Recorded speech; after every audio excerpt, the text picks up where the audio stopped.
Shalom. Selamat malam buat Indonesia dan selamat pagi buat sahabat-sahabat SMA Adonai yang ada di Amerika ya. Bapak Ibu yang terkasih di dalam Tuhan, hari ini kita masuk di dalam pelajaran sejarah penebusan sambungan dari pelajaran minggu lalu ya. Bapak Ibu, sebelum kita memulai acara ini, saya akan mengundang untuk Pak Romi Tarigan untuk memimpin kita di dalam doa pembukaan. Dipersilakan. Siap. Mari kita bersatu di dalam doa. Allah Bapa yang bertahta di kerajaan surga, Allah Abraham, Ishak dan Yakub, Allah yang menciptakan langit, bumi dan segala isinya, Allah yang kami sembah dan kami puji di dalam Tuhan kami Yesus Kristus.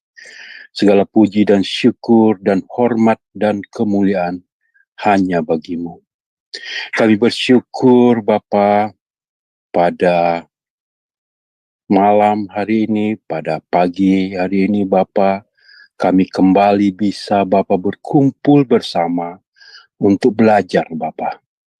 Karena kami ingin belajar, kami ingin dipenuhi dengan firman-Mu yang benar Bapa. Karena kami melihat, mendengar banyak informasi-informasi mengenai firman-Mu yang tidak benar Bapa. Kami mau memenuhi, kami mau belajar Bapa, sehingga kami bisa benar mengetahui tentang Engkau Bapa. Kami mau berdoa khusus Bapa buat pendeta Yudi Lengkong Bapa, pengajar kami. Kami mengasihi dia Bapa. Kami berterima kasih Bapa buat pendeta Bapa yang telah menyiapkan waktu, menyiapkan tenaga, pikiran, bahkan keuangannya Bapa untuk mau hadir, mengajar, memberikan firman-Mu kepada kami Bapa.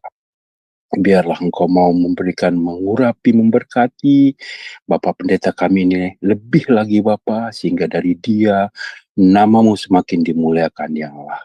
Kami juga berdoa Bapa, nanti setiap orang yang langsung terjun di dalam acara ini Bapa, apakah itu moderator, apakah itu yang pegang komputer, internet, yang kami tidak bisa lakukan Bapa, kami mohon Engkau yang membantu kami Bapa, memberikan acara ini bisa terjadi dengan baik Bapa. Terima kasih Bapa, biarlah nanti apapun yang kami dapat firman-Mu itu Bapa bisa menjadi rema dan bisa kami lakukan juga Bapa di dalam kehidupan kami. Terima kasih Bapa, sebelumnya ampuni dosa, kesalahan, ketidaktepatan, amatia yang kami lakukan Bapa. Kami tidak ingin melakukannya lagi Bapa, kami ingin seturut sekehendak dengan pikiran-Mu ya Allah. Berkati kami juga ya Allah. Terima kasih Bapa. Inilah doa dan permohonan kami yang tidak sempurna, kini Engkau yang menyempurnakannya. Karena kami berdoa dan mengucap syukur di dalam satu nama yang sangat berkuasa, Tuhan kami, Yesus Kristus. Haleluya. Amin. Amin, amin. Terima kasih untuk Pak Romi Tarigan yang telah memimpin kita di dalam doa pembukaan. Sebelumnya saya mau menyapa dulu Pak Yudi. Shalom Pak Yudi, apa kabar? Shalom Ibu, baik. Shalom Bapak Ya, Ibu puji semua. Tuhan. Ya, saya berharap Pak Yudi sudah seger ya, karena waktunya terlalu mepet buat Pak Yudi, terlalu banyak kesibukan gitu. Nah, Bapak Ibu, sebelum kita menerima pengajaran ini, saya akan tampilkan profil beliau. Mungkin Bapak Ibu yang baru pertama menyimak belum mengetahui siapakah dia. Nah, Bapak Ibu akan menyimak siapakah Bapak Pendeta Yudi ini ya. Bapak Ibu nikmati, saya akan putarkan.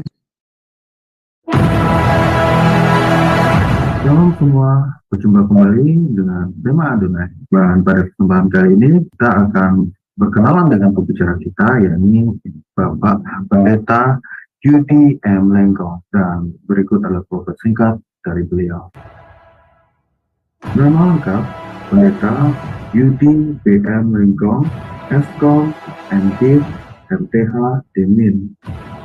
Beliau lahir di Manado pada tanggal 21 Oktober tahun 1979. Alma Mater, Sarjana Komputer Eskom di Universitas Bina Nusantara, Jakarta pada tahun 2003. Master of Divinity MDiv di The Presbyterian General Assembly Theological Seminary, Florida, US pada tahun 2010. Doctor of Ministry di MIN di Barrett Theological Seminary, Florida, US pada tahun 2015. Master Teologi MTH di STT Bethesda, Bekasi pada tahun 2021. Pelayanan Pendeta di Gereja Presbyterian Bukit Sion Indonesia di Jalan Telaga Warna 1, Nomor 2, Puri Cinere, Depok. Pembicara seminar buku seri Sejarah Penebusan untuk Yayasan Damai Sejahtera Utama, Depok. Dosen di STT Agiasmos Mission, Jakarta. Kami persilakan kepada Bapak Pendeta Yudi. Shalom Bapak Ibu, sekali lagi kiranya damai sejahtera Tuhan terus menjadi bagian hidup kita. Dan malam hari ini kita akan melanjutkan pelajaran kita mengenai 42 tempat perkemahan di Padang Gurun. Ini merupakan bagian yang kedua. Jadi kita sementara mempelajari Alkitab dengan tools yang disusun oleh Pendeta Abraham Park, penulis buku seri Sejarah Penebusan. Dan kita masuk ke dalam buku yang kedua. Kita sedang bahas tentang 42 tempat perkemahan di Padang Gurun. Mengenai 42 tempat perkemahan di Padang Gurun, ini merupakan suatu proses bagi keturunan Abraham, bagi mereka untuk kembali dari Mesir sampai kepada tanah Kanaan atau tanah janji. Dan kalau kita perhatikan di Bilangan pasal 33, dikatakan di situ adalah titah Tuhan untuk Musa menulis atau mencatat setiap tempat persinggahan mereka, tempat perkemahan mereka. Jadi di Bilangan 33 itu dicatat 41 perkemahan, tetapi perkemahan yang ke-42 itu ada di kitab Yosua, yaitu di Gilgal. Nah, kita melihat bahwa perjalanan umat Israel dari perbudakan Mesir sampai mereka masuk ke dalam Kanaan, ini merupakan suatu proses yang menggambarkan perjalanan atau proses perjalanan kehidupan iman dari jemaat kudus di hari akhir.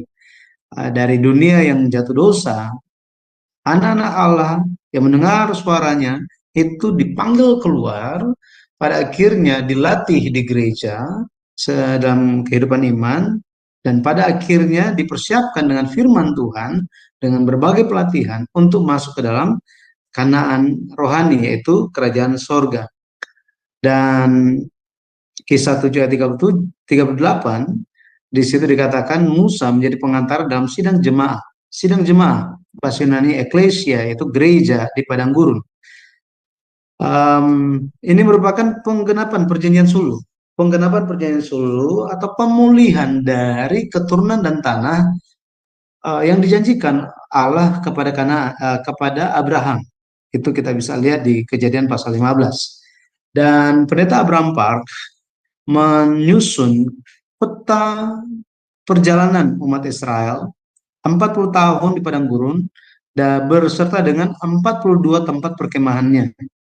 Dan kita lihat bahwa untuk memudahkan bagi kita, Pendeta Abraham Park membagi pelajaran ini atau tahapan ini menjadi 5 tahap. 5 tahap. Kita sudah bahas tahap yang pertama yang warna kuning, ini dari Sukkot sampai ke Padang Gurun Sinai, kemudian dari Padang Gurun Sinai sampai ke Ritma, itu yang warna biru. Kita sudah bahas mengenai hal ini, dan kita akan lanjut, ya. Kalau kita flashback sebentar, dalam tahap pertama itu Israel keluar dari Rameses pada tanggal 15 bulan 1 1446 sebelum Masehi. Kemudian mereka tiba di Padang Gurun Sinai pada tanggal 1 bulan 3, masih di tahun yang sama. Dan kalau kita lihat keunikan dari rute pertama ini adalah Allah tidak tuntun Israel lewat 3 jalan utama dari Mesir ke tanah Kanaan. Yaitu karena Allah ingin menunjukkan mereka mujizat Laut Merah, kemudian Allah ingin menghancurkan seluruh tentara Mesir, dan tujuan yang terakhir itu adalah untuk membawa mereka ke Gunung Sinai. Ada apa di Gunung Sinai? Itu adalah untuk memberikan mereka hukum Taurat, firman dan ketetapan Allah. Kemudian diberikan juga kemah suci, ya, kemah suci bagi mereka. Rute yang kedua itu dari padang gurun Sinai ke Ritma. Mereka berangkat itu tanggal 20 bulan 2 tahun kedua setelah Exodus, yaitu tahun 1445 sebelum Masehi, dan mereka tiba di Ritma pada bulan yang ketiga, ya, pada bulan yang ketiga. Nah, apa yang terjadi di Ritma? Orang Israel mengirimkan 12 mata-mata untuk memata-matai tanah Kanaan selama 40 hari lamanya. Akan tetapi dari 12 orang yang pergi, mereka kembali itu terbagi 2 kelompok. Pergi bersama-sama, pulang langsung terbagi 2. Apa itu? Orang yang percaya berpegang kepada Allah dan orang yang tidak percaya dan ingin kembali ke Mesir. Terbagi 2. Oke. Pada akhirnya karena sungut-sungut mereka, Allah menjatuhkan hukuman 1 tahun, 1 hari dihitung 1 tahun, jadi 40 hari pengintaian dihitung 40 tahun. Sampai generasi yang pertama yang dihitung semuanya mati, kecuali Yosua dan Kaleb. Ya, Yosua dan Kaleb. Nah, kita akan lanjut ke dalam rute yang ketiga. Rute yang ketiga itu yang berwarna merah. Ya, berwarna merah. Kalau kita lihat di situ ada dari nomor 14, itu adalah Ritma. Dari Ritma ke Rimon Peros, Libna, Risa, Kehelata, Harsyafer, Harada, Makelot, Tahat, Tara, kemudian Mitka. Setelah Mitka itu Hasmona, Moserot, Beneyaakan. Dari Beneyaakan itu turun ke bawah. Ya, turun ke bawah. Jadi ini Mitka ini, ya, Beneyaakan ini itu nomor 27, turun ke bawah ke Horgidgad. Dari Horgidgad mereka ke Yotbata, Abrona, Ezion Geber. Kemudian mereka balik lagi ke atas ke tempat ke-32, yaitu Kades. Kalau kita lihat Kades dan Ritma ini merupakan tempat yang tidak begitu jauh jaraknya. Sekitar 8 km. 8 km. Maksudnya apa? Orang Israel itu mereka berkemah, jika mereka berkemah, radius perkemahan mereka itu sekitar 8 km. Sangat-sangat jauh. Sangat-sangat besar. Sehingga perkemahan mereka terbentang dari Ritma sampai ke Kades. Maka kalau dulu saya baca Alkitab itu saya sering kebingungan. Loh, di sini bilangnya Ritma, tapi kok dibilang mereka tiba di Kades? Loh, ini kok ke Kades Barnea? Loh, kapan mereka ke Kades Barnea terus balik lagi? Oh, ternyata Ritma dan Kades Barnea itu merupakan tempat yang berdekatan. Ya, tempat yang berdekatan. Warna merah ini kalau kita lihat rute yang ketiga itu mereka itu muter. Akhirnya kembali ke tempat yang sama. Nah, kita akan lihat mengenai hal ini dari tempat yang ke-14 sampai ke-32, itu Kades. Jadi mereka berangkat dari Ritma pada bulan ketiga, tidak dikasih tahu tanggalnya berapa, tetapi mereka berangkat bulan yang ketiga, kemudian tiba di Kades, bulan pertama,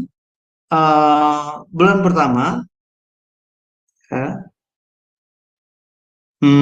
jadi ini bukan berangkat dari Ritma ya. Mereka tiba di Ritma. Ini tolong dikoreksi. Bukan berangkat dari Ritma, tetapi mereka tiba di Ritma pada bulan yang ketiga. Setelah itu mereka mengintai 40 hari lamanya. Gitu ya, 40 hari lamanya sehingga bulannya sudah berganti ke bulan yang berikutnya. Tetapi satu hal yang kita perlu perhatikan di sini, ketika mereka itu berangkat dari Ritma tahun 1445 SM, ketika mereka melakukan perjalanan perjalanan mereka itu adalah 38 tahun. Sehingga mereka tiba di Kades pada bulan pertama tahun 1407 SM. Bilangan 20 ayat 1, kemudian ulangan 2 ayat 14. Jadi 38 tahun mereka berputar-putar-putar-putar, mereka kembali lagi ke tempat yang sama. Ke tempat yang sama. Mari kita lihat, Ritma, tadi sudah dikatakan, perkemahan yang ke-14 dan Kades, perkemahan yang ke-32, lokasinya berdekatan, sekitar 8 km. Bilangan 33 ayat 49. Kemudian, mereka tiba mengembara di padang gurun selama 38 tahun, akhirnya kembali ke tempat yang sama. Ke tempat yang sama. Ya. Dan apa yang terjadi di Kades? Dikatakan bahwa Miriam mati. Ini kalau kita baca di bilangan 20. Ya, bilangan 20 ayat 1, orang Israel tiba di Kades dan Miriam mati di Kades. Ini adalah 1 tahun sebelum masuk Kanaan. 1 tahun sebelum masuk tanah Kanaan. Jadi mereka itu berputar-putar selama 38 tahun. Itu karena apa? Karena mereka menunjukkan sikap yang tidak percaya kepada Allah, sikap ketidaktaatan. Pada akhirnya mereka mendapatkan murka Allah. Mendapatkan murka Allah. Tuhan nyatakan bahwa setiap orang yang dihitung itu semuanya akan mati katanya. Ya, semuanya akan mati. Sebentar ya. Saya buka.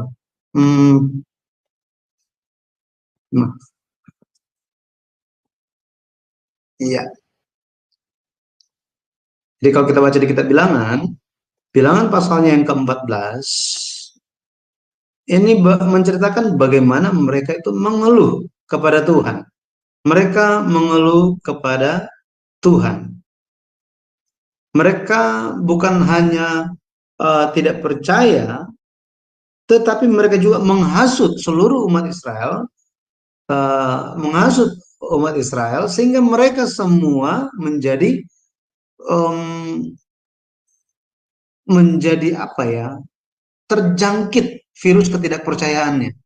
Pada akhirnya Tuhan sampaikan di bilangan 14 ayat yang 23, dikatakan bahwa pastilah tidak akan melihat negeri yang kujanjikan dengan bersumpah kepada nenek moyang mereka, sebab semua yang menista aku ini tidak akan melihatnya. Tidak akan melihatnya. Jadi ayat 27 dikatakan bahwa umat Tuhan itu bersungut-sungut kepada Allah. Semua sungut-sungut itu telah sampai kepada telinga Allah. Pada akhirnya ayat 28 katakan, demi aku yang hidup, demikianlah firman Tuhan, bahwasanya seperti yang kamu katakan di hadapanku, demikianlah akan kulakukan kepadamu. Loh, memang apa yang mereka katakan? Apa yang orang Israel bicara? Apa perkataan mereka di hadapan Allah? Kita kembali di bagian awal ya. Bagian awal dikatakan, ya, bersungut-sungutlah semua orang Israel, ayat yang kedua, bersungut-sungutlah semua orang Israel kepada Musa dan Harun, dan segenap umat itu berkata kepada mereka, sekiranya kami mati di tanah Mesir atau di padang gurun ini. Ayat 3, mengapakah Tuhan membawa kami ke negeri ini supaya kami tewas oleh pedang dan istri serta anak-anak kami menjadi tawanan? Bukankah lebih baik kami pulang ke Mesir? Jadi mereka bicara, lebih baik kami mati di tanah Mesir atau kami mati di padang gurun ini. Gara-gara mereka mengeluh dan berbicara seperti itu, maka Allah katakan apa? Allah katakan, seperti yang engkau katakan, aku akan laksanakan. Ayat 28. Bahwasanya, seperti yang kamu katakan di hadapanku, demikianlah akan kulakukan kepadamu. Di padang gurun ini bangkai-bangkaimu akan berhantaran, yakni semua orang di antara kamu yang dicatat, semua tanpa terkecuali yang berumur 20 tahun ke atas, karena kamu telah bersungut-sungut kepadaku.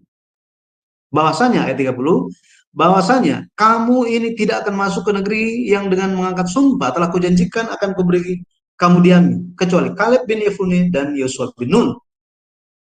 31 katakan, tentang anak-anakmu yang telah kamu katakan, mereka akan menjadi tawanan, merekalah yang akan kubawa masuk, supaya mereka mengenal negeri yang telah kamu hinakan itu, katanya. Ayat 33 dikatakan, dan anak-anakmu akan mengembara sebagai penggembala di padang gurun 40 tahun lamanya, dan akan menanggung akibat ketidaksetiaan sampai bangkai-bangkaimu habis di padang gurun, sesuai dengan jumlah hari yang kamu mengintai negeri itu, yakni 40 hari, 1 hari dihitung 1 tahun. Jadi 40 tahun lamanya kamu harus menanggung akibat kesalahanmu, supaya kamu tahu rasanya jika aku berbalik daripadamu. Nah, di sini kalau kita lihat, firman Tuhan sangat-sangat menakutkan. Sangat-sangat menakutkan. Kehidupan yang terpisah dari Allah, itu adalah kehidupan yang tidak ada gunanya.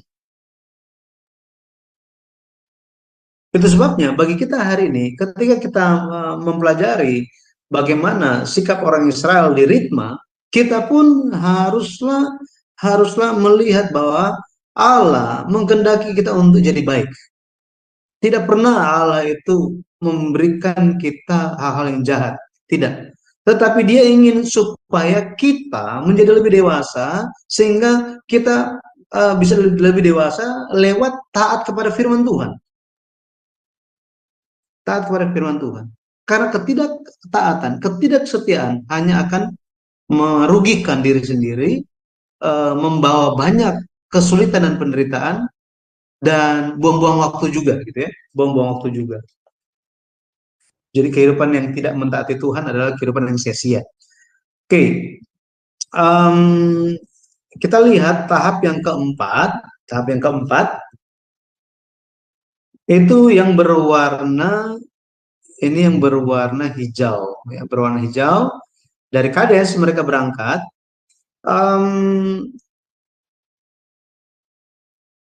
Di Kades ada satu peristiwa sebenarnya di Kades.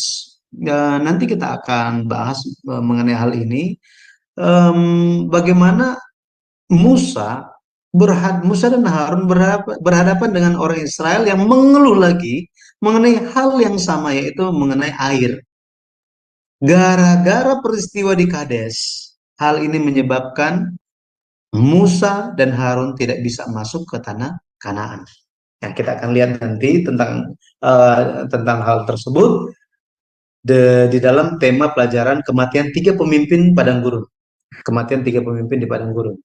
Jadi kita akan lanjut dulu.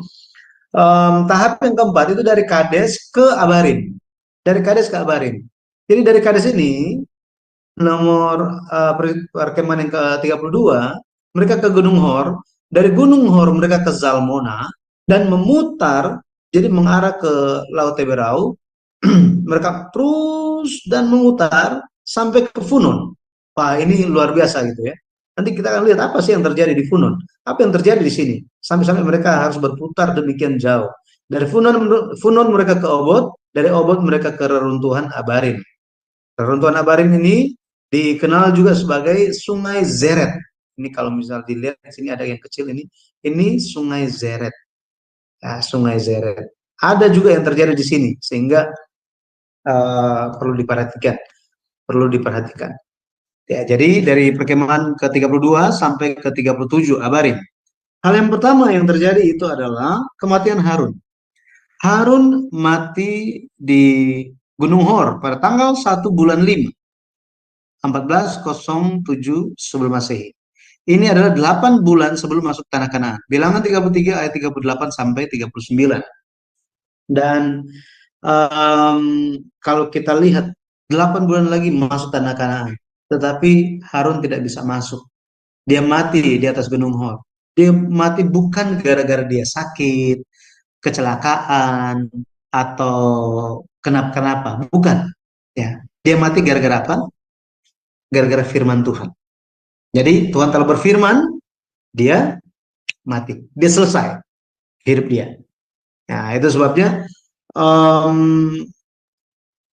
kalau kita mengingat tentang Harun ini, ada hal yang dia lakukan, itu adalah tentang lembu emas, ya, berhala lembu emas ketika Musa sedang di atas gunung Sinai menerima ya doa puasa 40 hari lamanya, sedang menerima hukum-hukum Taurat, semua hukum Taurat. Tetapi di bawah itu Harun, dia tidak bisa mengendalikan umat Tuhan dan dia membuat patung, ya, patung lembu emas. Juga di Hazerot, kalau kita lihat, dia juga mencemooh atau apa ya, dia itu menentang otoritas Allah yang ada di dalam Musa, yang ada di dalam Musa. Jadi pada bulan yang kelima, di hari yang pertama, Harun mati, ya, Harun mati. Kemudian kalau kita lihat hal berikutnya yang terjadi, karena bangsa Edom menolak orang Israel untuk melewati tanah mereka, maka umat Israel harus mengelilingi pegunungan Seir. Yang tadi itu, kalau kita lihat petanya, ini. Ya, jadi mereka itu harus turun ke bawah, ya, memutari. Ini Gunung Seir di sini. Ini pegunungan Seir, pegunungan orang Edom, ya, kakaknya Yakub. Oke, mereka harus memutar karena tidak diizinin, tidak diizinin.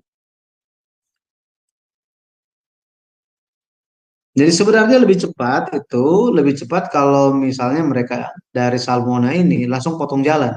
Tetapi ketika kalau kita baca di Bilangan 21 ayat 4 sampai 9, diutus utusan kepada raja bangsa Edom dan mereka minta izin, ya tolong, ini kami saudaramu, keturunan Yakub kan, keturunan Israel, kami saudaramu, izinkanlah kami untuk lewat. Kalau misalnya ada yang kami ambil dalam perjalanan melewati tanah kalian, kami akan ganti.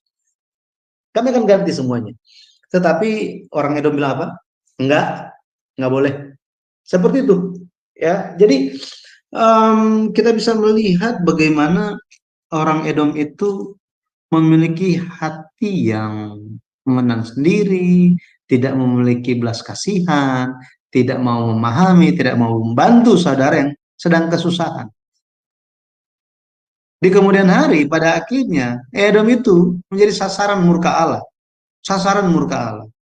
Tidak ada kasih di dalam mereka. Kasih terhadap saudara. Bagaimana bisa mengasihi orang yang lain, saudara sendiri aja tidak bisa dikasih. Gitu ya. Nah, makanya mereka mengelilingi pegunungan Seir. Mereka melakukan perjalanan yang sangat-sangat jauh, sangat-sangat melelahkan. Sangat-sangat melelahkan. Kalau kita lihat di sini, ketika mereka tiba di Funun, ada peristiwa yang terjadi. Ada peristiwa yang terjadi. Kalau kita baca di Bilangan 21 ya, Bilangan 21, orang Israel tiba di Funun, mereka mengeluh bersungut-sungut di hadapan Tuhan karena mereka kecapean, karena lelah. Mereka mengeluh tentang hal-hal yang lain. Jadi karena mereka capek, ya, mereka mengeluh terhadap sesuatu hal. Ini menuntun mereka untuk mengeluh tentang semua hal, bahkan yang tidak ada hubungannya pun mereka tarik semuanya dan mengeluh tentang hal itu. Mereka mengeluh tentang apa? Mereka kan capek kan? Mereka capek. Tetapi yang mereka keluhkan sampai kepada mana? Mereka mengeluh mana dari Tuhan. Coba kita lihat Bilangan. Kita lihat Bilangan 21. Bilangan pasal 21. Oke.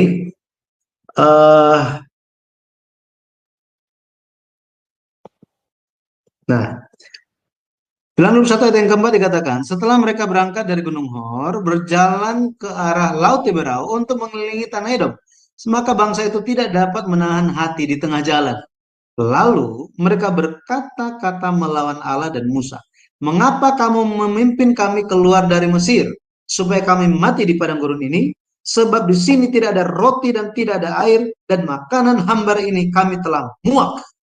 Wah, jadi gara-gara orang lain kan, Gara-gara orang Edom tidak kasih izin mereka untuk potong jalan, mereka harus berputar untuk perjalanan yang sangat jauh. Sekarang yang salah siapa? Tuhan yang salah. Jadi kalau saya sementara mengalami penderitaan, pasti Tuhan yang salah. Pasti Tuhan yang salah. Jadi seperti itu. Mikirnya seperti itu.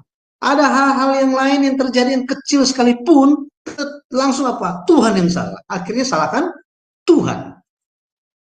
Inilah orang Israel. Gitu ya. Tetapi komplainnya kembali lagi. Ungkit sampai ke zaman dahulu kala. Ingat, ini sudah berlalu 38 tahun. Betul ya? Bahkan apa? Sudah 39 tahun. 8 bulan lagi mereka akan masuk ke tanah Kanaan. 8 bulan lagi. Tetapi mereka masih komplain tentang apa yang terjadi 39 tahun yang lalu. Kenapa Tuhan pimpin kami keluar dari Mesir? Supaya kami mati. Di sini nggak ada roti, nggak ada air. Akan makanan hambar ini makanan yang mana? Mana ya? Mana yang turun dari sorga, makanan gratis dari Tuhan. Mereka pengen muntah katanya. Wow. Kalau kita di posisi Tuhan, melihat orang Israel seperti ini, bagaimana coba? Tuh ya. Saya bersyukur, saya bukan Tuhan. Karena kalau manusia yang jadi Tuhan, ini bisa habis langsung dibakar api semua ini satu bangsa. Manusia emosian soalnya kan. Tapi kalau kita lihat ya, lihat di sini, karena ada sesuatu yang tidak lancar, akhirnya Tuhan yang jadi sasaran salah. Nah, ini pun terjadi di gereja-gereja orang Kristen, gitu ya. Gereja manapun, antar jemaat salah, ya bikin nggak ada ketidakcocokan. Akhirnya yang salah siapa? Gereja yang salah. Kamu datang ke gereja lagi, hal seperti ini. Padahal yang salah siapa? Yang salah kan masing-masing yang salah.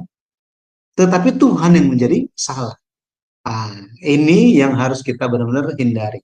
Ya, pada akhirnya Allah melihat mereka dan Allah yang selama ini menjaga supaya binatang buas itu jauh-jauh dari orang Israel. Sekarang tangan Tuhan yang tahan itu semua, Tuhan lepas. Tuhan lepas. Pada akhirnya ular-ular kobra, ular-ular kedung itu masuk dan apa? Mulai gigit mereka semua dan banyak yang mati. Banyak yang mati. Pada waktu itu baru orang Israel pergi kepada Musa. Musa, kami telah berdosa. Kami berkata-kata melawan Tuhan. Berdoakanlah buat kami supaya ular-ular ini Tuhan jauhkan. Musa berdoa. Wah, ini luar biasa ini. Musa dia adalah seorang pengantara yang luar biasa. Berkorban dan apa? Selalu mendoakan bangsa yang jahat itu. Dia berdoa untuk bangsa Israel.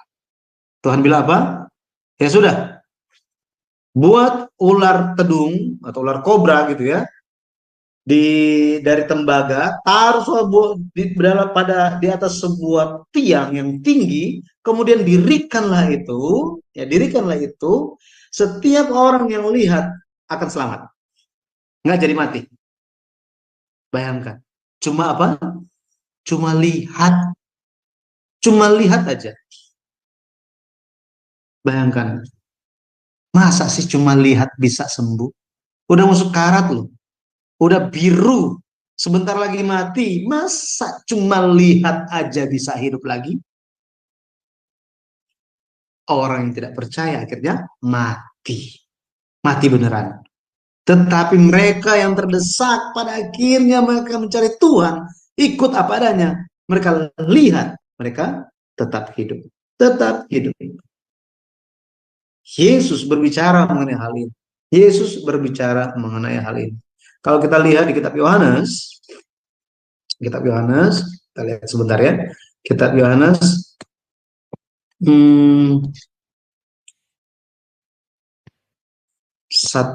Ya. Satu.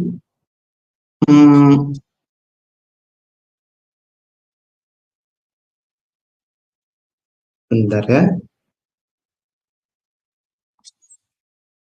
Satu.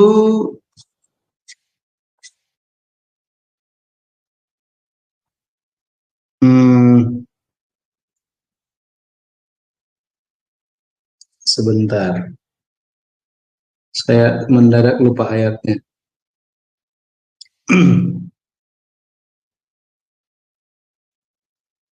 Sebentar ya.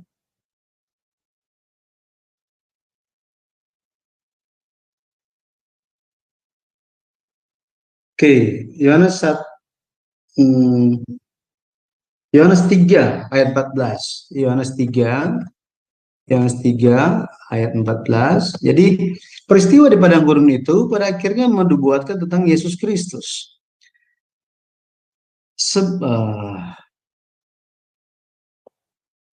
Yohanes 3 ayat 14 ya, ayat 14. Dan sama seperti Musa meninggikan ular di padang gurun, demikian juga anak manusia harus ditinggikan. Ayat 15 apa? Supaya setiap orang yang percaya kepadanya beroleh hidup yang kekal. Jadi pada akhirnya di Perjanjian Baru Yesus menjelaskan bahwa setiap orang, anak manusia itu akan ditinggikan, dan setiap orang yang percaya, yang melihat kepada Yesus yang ditinggikan itu akan beroleh hidup yang kekal. Makanya kalau kita lihat ayat berikutnya di ayat 16 bicara tentang hidup yang kekal yang diperoleh bagi orang yang percaya kepada Yesus. Ayat 17 pun bicara tentang Yesus Kristus yang diutus untuk menyelamatkan, membawa keselamatan. Makanya ayat 18 ditekankan, barang siapa percaya kepadanya ia tidak akan dihukum. Barang siapa tidak percaya, ia telah berada di bawah hukuman, sebab ia tidak percaya dalam nama Anak Tunggal Allah. Jadi kalau kita lihat pada akhirnya orang Israel pun mereka selamat bagi mereka yang percaya dan melihat tiang ular tembaga itu, dan mereka bisa melanjutkan perjalanannya. Nah, peristiwa apa lagi yang terjadi? Ketika mereka di Abarim, sebelum mereka menyeberangi sungai Zeret, sisa prajurit yang dihitung, kita masih ingat ya yang bilangan pasal 1 itu kan ada sensus penduduk, dihitung semua laki-laki yang bisa berperang umur 20 tahun ke atas. Tuhan katakan di bilangan pasal 14, mereka semua yang dihitung, laki-laki yang bisa berperang itu umur 20 tahun ke atas, itu tidak akan masuk katanya. Nah, jadi ketika masih ada yang tersisa sebelum menyeberangi sungai Zeret, mereka tiba-tiba mati. Ya, Ulangan 2 ayat 13 sampai 15, bilangan 4 sesuai dengan apa yang dikatakan di bilangan 14 ayat 29 sampai 30. Tadi kita sudah baca. Jadi dari 603.550 orang hanya Yosua dan Kaleb yang masuk ya. Nah, itu sebabnya lewat hal ini kita diajarkan untuk senantiasa bersyukur kepada Allah. Rasul Paulus mengatakan mengucap syukurlah dalam segala hal. Ini suatu hal yang sulit, suatu hal yang sangat-sangat sulit, gitu ya. Makanya kita harus mengusahakan syukur itu, mencari dan menemukan syukur itu. Karena jika itu tidak kita cari, pada akhirnya kita akan mengeluh, gitu ya. Kita akan mengeluh. Ya, itu sebabnya kita ketika ada hal yang kita syukuri, benar-benar kita harus bersyukur dengan hati yang sungguh-sungguh, ya, dengan secara jasmani pun ya. Ya, syukur itu bukan hanya di mulut saja, tetapi juga di hati dan lewat perbuatan kita. Lebih lagi tentang persembahan. Persembahan merupakan bentuk nyata, bukti kita bersyukur. Ya, bukti kita bersyukur kepada Allah. Jadi bersyukur lewat ekspresi kita, gitu ya. Makanya ketika kita nyanyi pujian pun benar-benar dengan kesungguhan hati. Seperti ini, ya. Nah, Rute yang kelima, atau tahap yang kelima, bukan rute ya, tahap yang kelima itu dari reruntuhan Abarim sampai ke Gilgal. Dari tempat ke tempat ke 37 sampai ke 42. Sampai ke 42. Jadi mari kita lihat, kalau yang tadi itu, ini Sungai Zered, ini Sungai Zered. Jadi sebelum menyeberangi Sungai Zered, sisa prajurit yang dihitung semuanya mati, kecuali yang tersisa siapa? Yosua dan Kaleb yang bisa masuk ke tanah Kanaan hidup-hidup. Baik, itu mereka melewati mana aja? Abarim, Dibon-Gad, Almon, Diblatain, ya, Gunung Abarim, kemudian dataran Moab. Dataran Moab. Ini sebelum mereka masuk ke tanah Kanaan, itu perkemahan terakhir adalah 41. Nah, di perkemahan yang ke-41 ada hal-hal yang terjadi kalau kita lihat. Yang pertama, Musa berkhotbah untuk terakhir kalinya. Kalau kita baca di Ulangan 1 ayat yang kelima, dikatakan apa? Ulangan 1 ayat yang kelima, mari kita lihat. Ulangan 1 ayat yang kelima, di ayat yang ketiga kan dikatakan pada tanggal 1 bulan 11 tahun ke-40. Tahun ke-40. Ya. Ayat yang kelima dikatakan, di seberang sungai Yordan, di tanah Moab, mulailah Musa menguraikan hukum Taurat ini, katanya. Jadi menguraikan, bahasanya, terjemahan lainnya adalah menjelaskan dengan lebih jelas. Menjelaskan dengan lebih jelas. Ini dalam bentuk penekanan. Jadi Musa mengajarkan dengan detail setiap hukum Taurat itu kepada orang Israel. Siapa mereka? Mereka adalah generasi kedua yang generasi kedua yang sebentar lagi akan masuk ke tanah Kanaan. Sebentar lagi akan masuk ke dalam tanah Kanaan. Kalau kita lihat bagaimana Musa menjelaskan firman Tuhan tepat sebelum orang Israel masuk ke tanah Kanaan.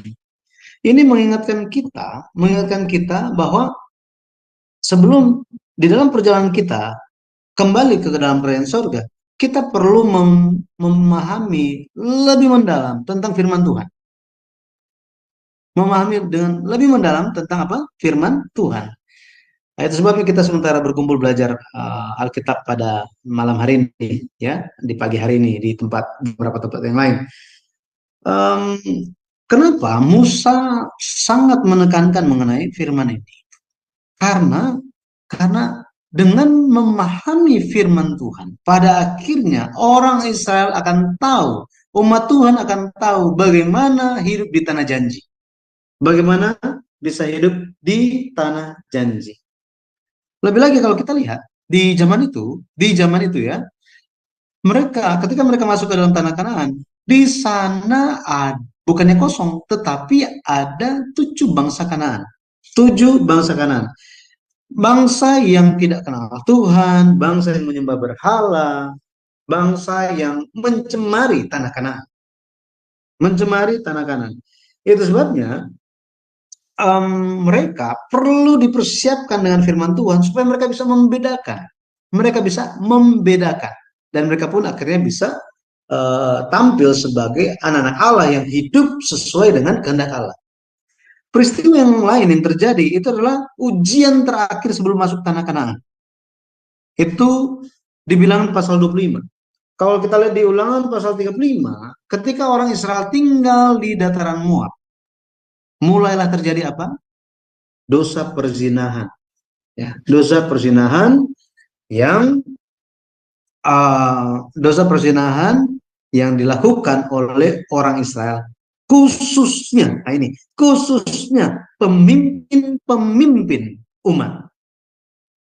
Jadi mereka ini merupakan orang-orang yang ketika keluar dari Mesir itu mereka masih remaja gitu ya, masih pemuda, belum mengerti banyak tentang Mesir itu seperti apa. Dan banyak dari antara mereka yang lahir juga di padang gurun. Yang lahir di padang gurun. Nah, mereka selama 40 tahun itu di padang gurun. Ketika mereka tiba di dataran Moab, mereka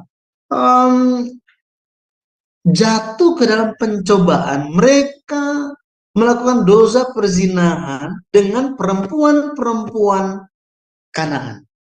Ya, di situ ada perempuan-perempuan, jadi perempuan-perempuan dari kota-kota di dalam Kanaan, dalam tanah Kanaan. Kalau kita perhatikan, mereka itu kan 40 tahun di padang gurun, gitu ya. 40 tahun di padang gurun. Mereka selama ini hanya lihat istri mereka, pasangan mereka, gitu ya. Dan juga nggak sempat, gitu ya. Bajunya itu aja. Gitu. Tetapi ketika mereka di dataran Moab, mulailah perempuan mereka itu diundang oleh perempuan-perempuan Kanaan dan pada akhirnya jatuh dalam dosa perzinahan. Kita lihat di Bilangan, ya, di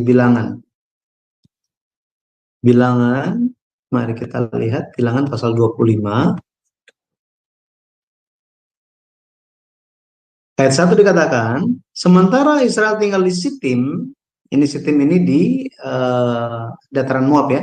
Mulailah bangsa itu berzina dengan perempuan-perempuan Moab. Perempuan-perempuan ini mengajak bangsa itu ke korban sembelihan bagi Allah mereka, lalu bangsa itu turut makan dari korban itu dan menyembah Allah orang-orang itu. Ketika Israel berpasangan dengan Baal Peor, bangkitlah murka Tuhan terhadap Israel. Nah, waktu itu firman Tuhan bilang apa kepada Musa? Ayat yang keempat, tangkaplah semua orang yang mengepalai bangsa itu dan gantunglah mereka di depan Tuhan di tempat terang, supaya murka Tuhan yang menyala-nyala itu surut daripada Israel. Jadi kita bisa lihat di sini, Tuhan suruh tangkap pemimpin-pemimpin. Kenapa? Karena pemimpin-pemimpin bangsa Israel inilah yang jatuh dalam dosa. Jatuh dalam dosa. Lebih parah lagi apa? Ayat yang ke-6. Kebetulan datanglah salah seorang Israel membawa seorang perempuan Midian kepada sanak saudaranya dengan dilihat Musa dan segenap umat Israel yang sedang bertangis-tangisan di depan pintu kemah pertemuan. Jadi kalau kita lihat, bukan hanya mereka melakukan dosa bersama-sama dengan perempuan Midian itu di luar perkemahan, mereka juga bawa ke dalam perkemahan Israel, dibawa ke perkemahan Israel. Ya, hal ini menyebabkan kematian, ya. Itulah itu murka Tuhan itu sementara menjalar. Tetapi pemimpin-pemimpin yang jatuh dosa ini tidak peduli tentang murka Allah. Sampai-sampai membawa perempuan Kanaan masuk ke dalam perkemahan Israel dan melakukan dosa di sana. Waktu itu cucu dari Harun, cucu dari imam besar Harun, gitu ya, namanya Pinehas. Ini anak Eleazar. Dia ambil tombak dan dia kejar orang Israel itu dan ditombak, mati orang Israel itu dan perempuan, ya, perempuan Midian itu. Ya. Bahkan disebutkan namanya. Ayat 14, nama orang Israel yang mati terbunuh bersama-sama dengan perempuan Midian itu ialah Zimri bin Salu, pemimpin salah satu puak orang Simeon. Pemimpin. Ayat 15, dan nama perempuan Midian yang mati terbunuh itu ialah Kozbi binti Zur. Zur itu adalah seorang kepala kaum yaitu puak di Midian. Jadi kalau kita lihat di sini 24.000 orang banyaknya mati katanya, gitu ya.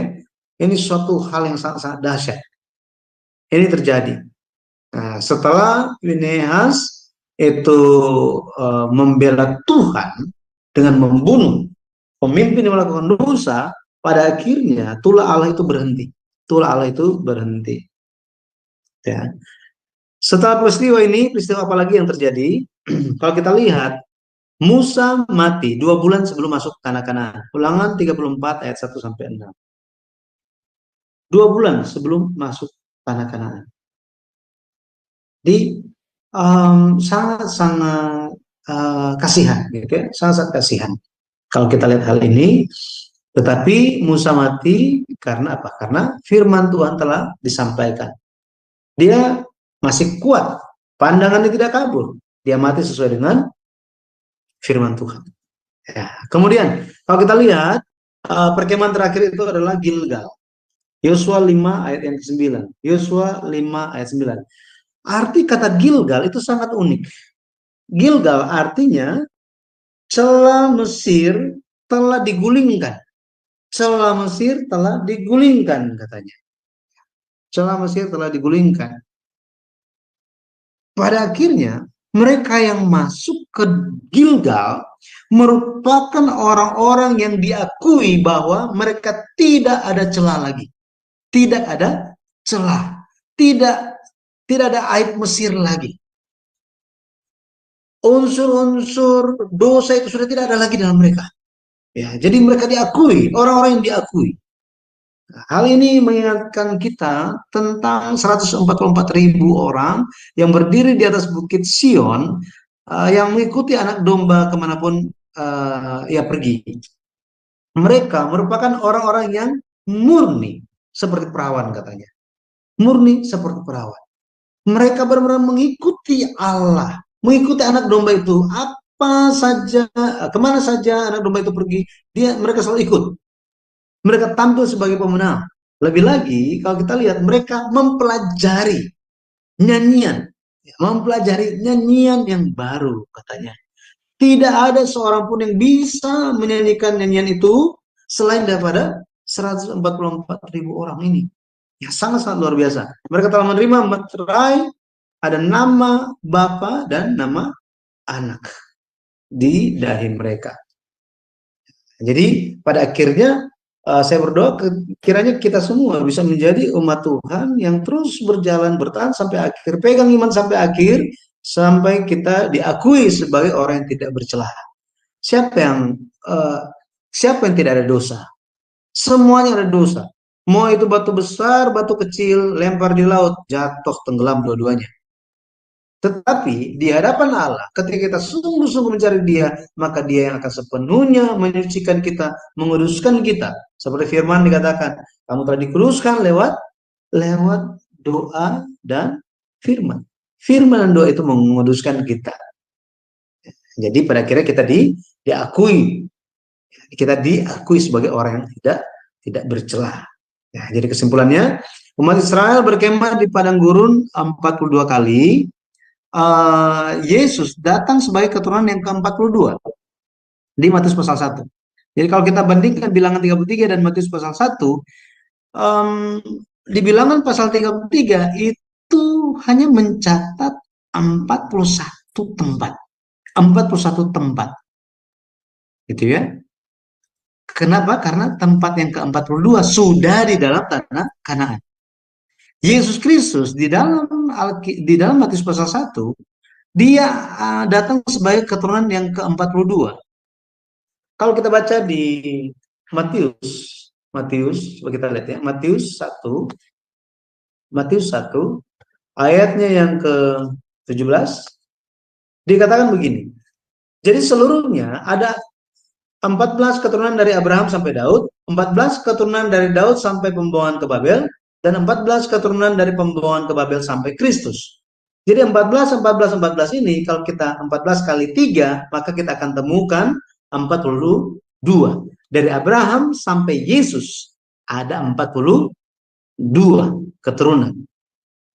Tapi kalau kita hitung satu persatu, ada berapa nama berapa tokoh di Matius pasal 1? Itu adalah 41. Hanya 41. Ini salah satu unik, 41.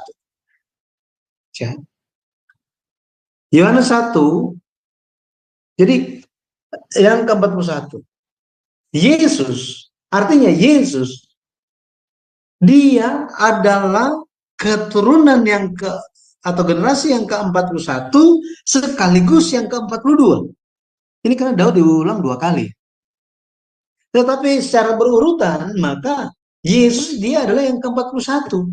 Tetapi Alkitab katakan bukan 41, nggak berhenti di situ. Karena 14, 14, 14.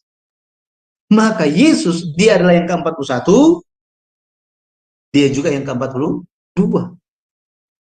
Maksudnya apa? Maksudnya bagi mereka yang menjadi milik Kristus, dia pun adalah keturunan Abraham. Matius 1 ayat 1 di sini dikatakan, inilah silsilah Yesus Kristus anak Daud, anak Abraham. Yesus adalah anak Abraham. Jadi harus ada yang masuk sebagai keturunan ke-42. Dari sudut pandang sejarah penebusan, harus ada yang masuk sebagai generasi yang ke-42. Siapa mereka? Ya, siapa mereka? Galatia 3 ayat yang ke-29 dikatakan, ayat 29 dikatakan, dan jikalau kamu adalah milik Kristus, maka kamu juga adalah keturunan Abraham dan berhak menerima janji Allah. Berhak menerima janji Allah. Itu sebabnya, mari dengan iman kita percaya bahwa apa? Kita adalah milik Kristus. Sehingga kita pun bisa masuk sebagai keturunan yang ke-42. Yesus katakan, aku akan pergi, tetapi aku akan menyediakan tempat bagimu. Aku akan datang kembali dan membawa engkau ke rumah Bapa, supaya di mana aku berada, kamu pun berada. Itu sebabnya, mari kita bersyukur bahwa apa? Bahwa kita semua, dari sudut pandang sejarah penebusan, kita semua adalah keturunan Abraham. Kita adalah orang-orang yang pada akhirnya diakui sebagai orang yang tidak bercela. Celah Mesir, celah dunia, itu telah digulingkan. Ya, telah digulingkan. Tetapi ada syaratnya. Yohanes 1:14 dikatakan firman itu telah menjadi manusia dan diam di antara kita. Kata diam di sini bahasa Yunaninya adalah skeno. Skeno ini berarti berkemah. Berkemah. Artinya apa? Artinya Allah itu berkemah, berdiam di setiap keturunan tersebut. Makanya kita mengenal namanya, Yesus ada di dalamku. Ya, Yesus ada di dalamku. Artinya apa? Yesus berdiam di dalamku. Allah telah berdiam di dalam Abraham, di dalam Ishak, di dalam Yakub, di dalam Daud, di dalam Yusuf, di dalam Yesus pun. Yesus katakan bahwa apa? Bapa di dalam dia, katanya. Gitu ya. Ya, Yesus sendiri adalah Allah. Kemudian kita, Yesus itu harus berdiam di dalam kita. Ya, di dalam kita. Artinya biar kasih karunia Tuhan itu berdiam di dalam kita, dan kebenaran dari Allah itu pun, Yesus itu pun berdiam di dalam kita. Wahyu 21 ayat 3 dikatakan bahwa kemah Allah ada di antara manusia, ada di tengah-tengah manusia. Hal yang sama pasti akan digenapi. Saya berdoa di dalam nama Tuhan Yesus Kristus, kita bisa berusaha untuk mengejar kasih karunia Tuhan, sehingga kita pun menjadi orang-orang yang menerima kasih Tuhan. Gitu ya, kasih Tuhan. Memang kasih karunia itu adalah hadiah. Betul ya? Kasih karunia itu adalah hadiah. Terserah Tuhan mau kasih kepada siapa. Tetapi kita harus memohonkannya. Ya, kita memohonkannya dengan ketulusan hati dan penuh syukur dan pertobatan, Tuhan pasti akan anugerahkan kepada kita. Ya. Amin. Nah, kita akan lanjut di kesempatan selanjutnya. Baik, terima kasih. Ibu Hani, silakan. Iya, terima kasih untuk Bapak Pendeta atas pengajarannya. Bapak Ibu yang terkasih di dalam Tuhan, kita telah mempelajari 42 perkemahan. Nah, di dalam pengajaran sejarah penebusan ini sangat-sangat memberkati kita Bapak Ibu. Kenapa? Di setiap perkemahan itu kota di tempat itu ada arti namanya, kemudian ada lokasinya di mana. Nah, kalau lokasinya ini pendeta senior kami khusus datang ke Israel, mengukur letak posisinya, jauhnya berapa mile ya, dan sehingga membuat data yang lengkap sehingga bangsa Israel memberikan penghargaan kepada senior pendeta kami, dan pertama sekali di dunia yang merekod itu perjalanan bangsa Israel.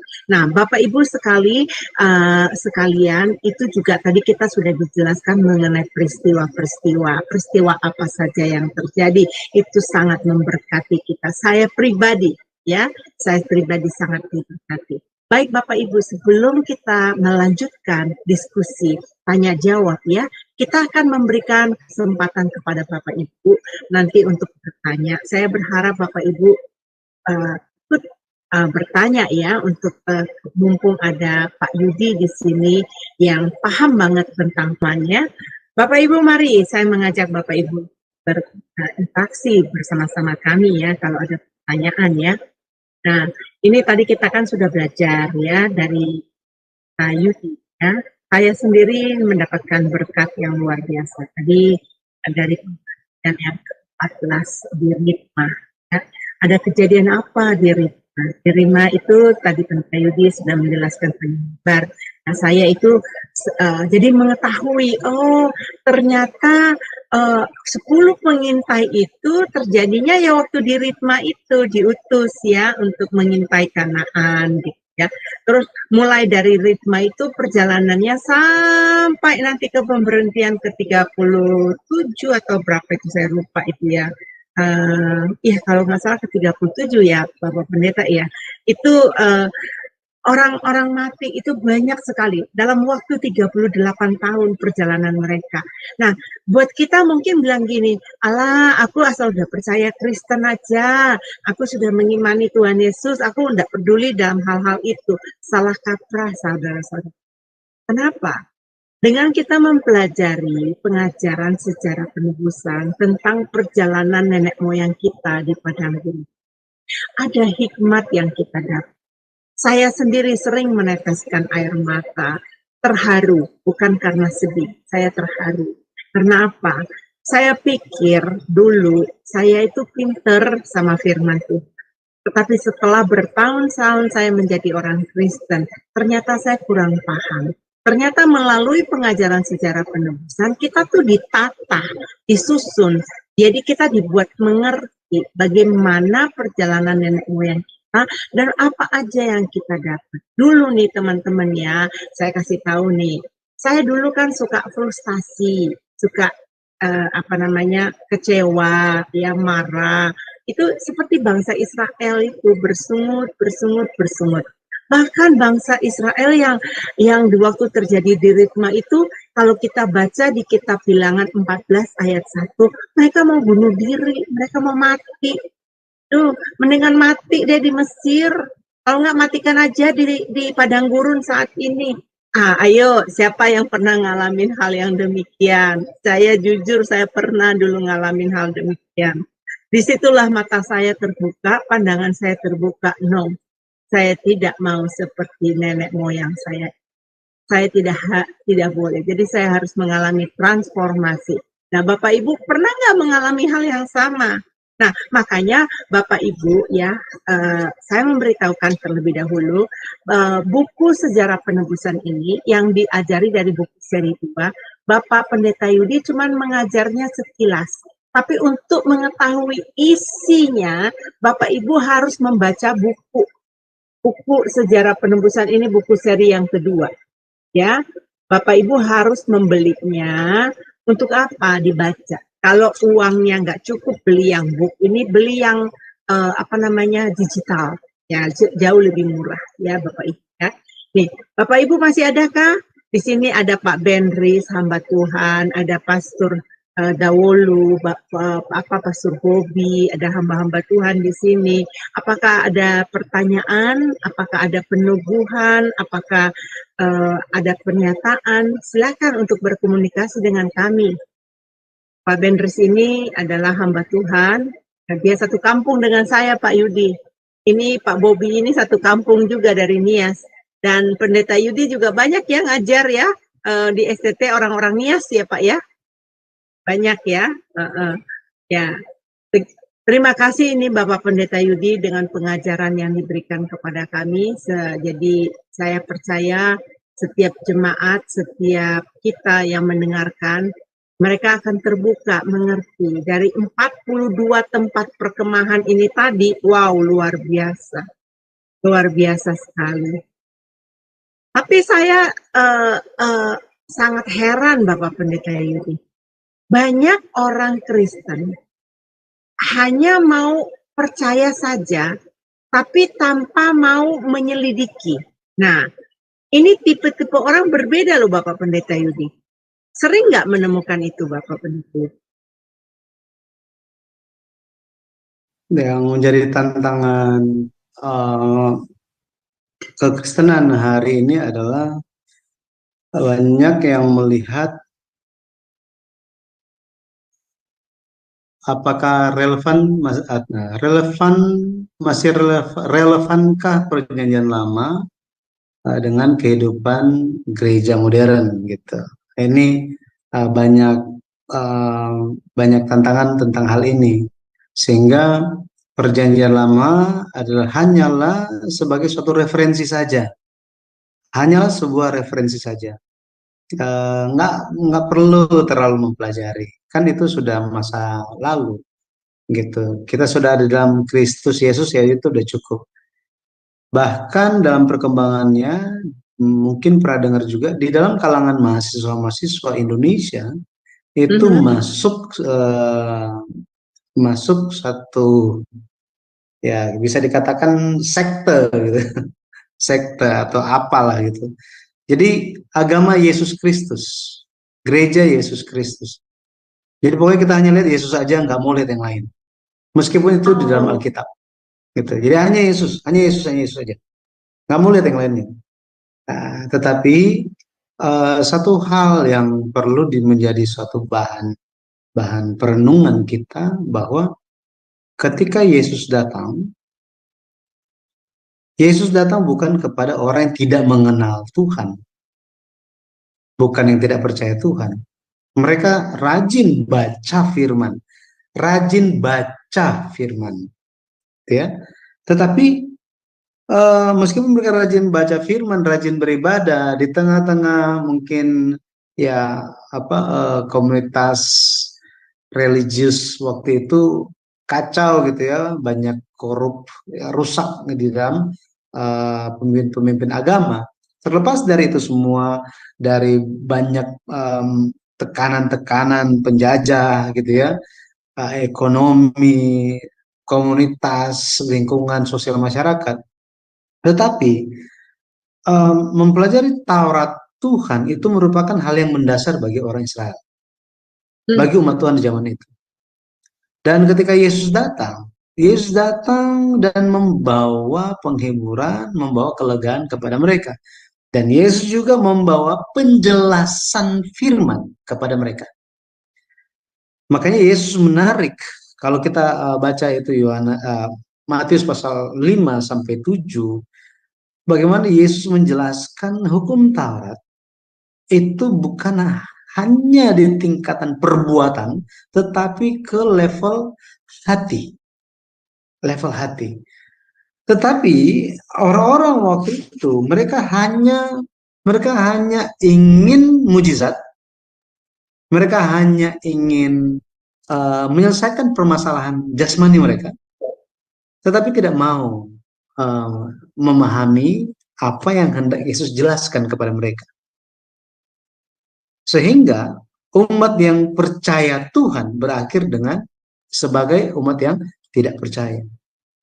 Apa yang menyebabkan mereka itu menjadi seperti itu? Mereka tahu bahwa Alkitab itu perlu dijelaskan. Mereka tahu mengenai hal itu. Tetapi ketika Yesus datang, Yesus menjelaskan Alkitab, menjelaskan hukum Taurat kepada orang Israel dalam bentuk perumpamaan. Jadi makin pusing mereka. Tetapi waktu itu mereka yang penting ya amin aja. Tapi mereka nggak berusaha mau lebih tahu lagi. Yang penting dengar, yang penting masalah saya selesai. Makanya Yesus bilang apa? Kamu datang bukan gara-gara kamu ingin mencari aku, tetapi gara-gara kamu sudah kenyang kamu datang. Oh, lalu Karena cuma kenyang. nyari berkat doang. Jadi saya ketemu dengan seorang rekan saya. Dia bilang begini, dia pernah bertemu dengan orang dan orang itu ada banyak hal di dalam kehidupan dia, banyak pergumulan. Kemudian orang yang dia kenal ini berkata, aku mau mencari Tuhan. Sekarang aku mencari Tuhan. Sekarang aku mencari Tuhan dan sungguh-sungguh mencari Tuhan. Saya pokoknya sekarang mencari Tuhan.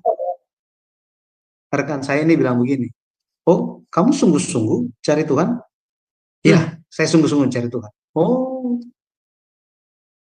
untuk mengenal Tuhan itu caranya adalah lewat memperhatikan Alkitab loh. Karena dikatakan bahwa pada mulanya adalah firman, firman itu bersama-sama dengan Allah, dan firman itu adalah Allah. Ayat 14 katakan, firman itu telah menjadi manusia dan diam di antara kita. Dialah Yesus Kristus. Jadi mencari Tuhan, mencari Yesus, artinya mencari firman, mencari Alkitab. Kamu cari Alkitab enggak? Enggak. Saya cari Tuhan, tetapi saya enggak cari firman. Ayo belajar, tak mau. Saya ingin cari Tuhan aja. Tapi kalau belajar firman saya enggak mau. Mau baca dan memperhatikan Alkitab, itu nantilah. Saya nggak mau jadi pendeta. Saya cari Tuhan kok. Bisa lihat di sini ironinya, mencari Tuhan, tetapi tidak mau firman Tuhan. Itulah yang terjadi di zaman Yesus. Mencari Tuhan, tapi tidak mau firman. Luar biasanya, Yesus bilang apa? Yesus bilang, kitab-kitab suci bersaksi tentang aku.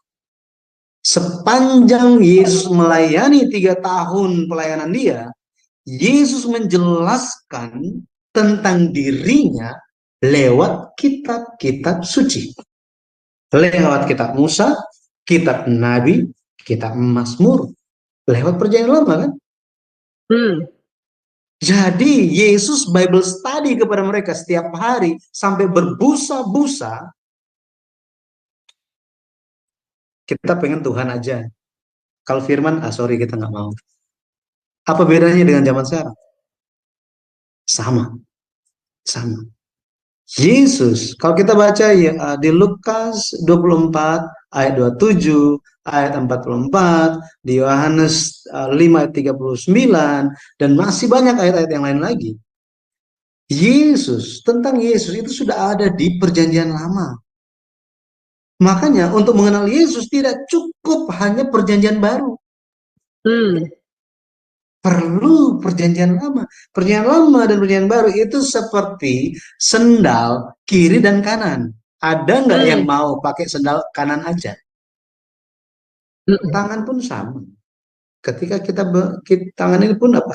Seperti ini. Itu sebabnya Allah menciptakan kita itu identik apa? Ada kayak di belah itu ada. Ini ya kan? Ini mata, ya kan, tangan, kaki, ya, seperti itu. Jadi Alkitab itu perjanjian lama dan perjanjian baru itu satu. Dan kita perlu mengenal Yesus bahkan dari perjanjian lama. Yesus katakan di Yohanes 6 ayat 63, daging sama sekali tidak berguna, ya. Rohlah yang memberikan hidup. Daging sama sekali tidak berguna. Perkataan-perkataan yang kukatakan kepadamu adalah roh dan hidup. Jadi perkataan Allah di dalam perkataan Yesus itu ada hidup. Itu adalah roh. Maka ketika kita mempelajari firman, kita merenungkan, membaca firman Tuhan dengan dorongan Roh Kudus, pada akhirnya kita pun menerima roh Tuhan. menerima hidup dari Tuhan. Seperti ini. Jika tidak demikian, pada akhirnya semuanya menjadi pengetahuan belaka, dan kita pergi kemana-mana dan debat aja, tapi tidak ada iman.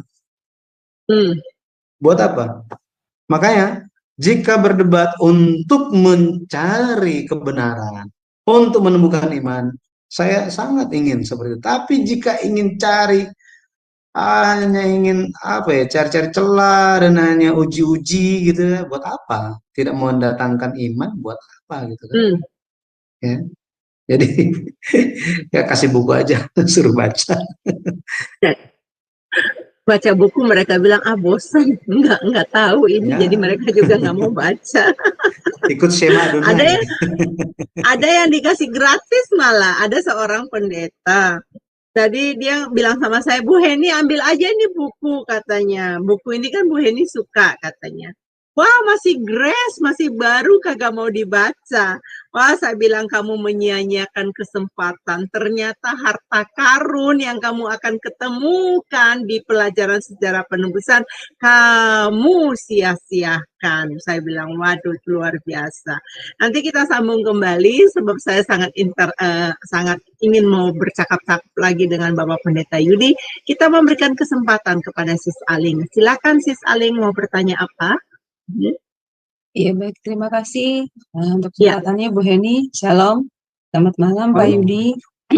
Yang mau saya tanyakan begini Pak, dengan peristiwa bangsa Israel keluar dari Mesir dan masuk ke padang gurun, itu sebenarnya mempunyai makna yang bagaimana untuk kita di zaman sekarang ini Pak? Iya, mungkin makna rohaninya ya Pak Yudi untuk kita. Ya, terima kasih Pak. Baik Ibu, jadi perjalanan orang Israel, apa makna rohani bagi kita gitu ya, dalam perjalanan iman kita. Kalau Ibu memiliki buku yang kedua, itu akan sangat membantu, bahwa setiap tempat perjalanan orang Israel itu di padang gurun, itu memiliki pelajaran penting bagi orang yang percaya, yang hidup di akhir zaman. Kenapa demikian? Karena ketika orang Israel itu berjalan di padang gurun, mereka sementara berjalan mengikuti Tuhan, mengarah kemana? Ke tanah janji. Hari ini kita pun sama. Kita sementara berjalan, dan kita sementara berjalan mengikuti Tuhan.